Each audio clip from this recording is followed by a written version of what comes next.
Good morning বন্ধুরা। তো এই যে চা তৈরি করতে চলে এসে গেছি। চা হয়ে গেছে, এই যে এবার মেয়েকে দিয়ে দিলাম।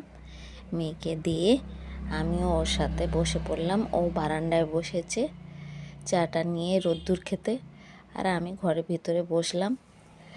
আমি আমার একা একাই চাটা খেলাম।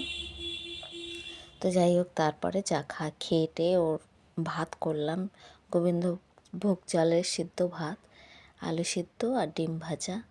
ছাতুটা খেয়ে যাবে, ছাতুতে একটু বিট নুন লেবু দিয়েছি। তো এদিকে দেখছি যে ছেলে ঘর গুছোতে গেলাম, দেখছি যে ওর বিছানা টিছানা গুছিয়ে সুন্দর করে গেছে। তো তারপরে ওরও টিফিন বানিয়ে দিলাম, কাঁচা মুগ কড়াই ভেজানো আর ছোলা, কাঁচা ছোলা আর ডিম সেদ্ধ।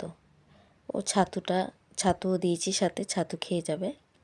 তারপরে আমি আমার পান্তা ভাত নিয়ে বসে পড়েছি। শুকনো লঙ্কা ভেজে নিয়েছি, কাঁচা পেঁয়াজ। তো লঙ্কাটা একটু পুড়ে গেছে বন্ধুরা, কি করব, তাই খাই। শুকনো লঙ্কাটা বেশি ভালো লাগে। তা আজকে ছিল আমার এই পর্যন্ত ভিডিওটা। টাটা।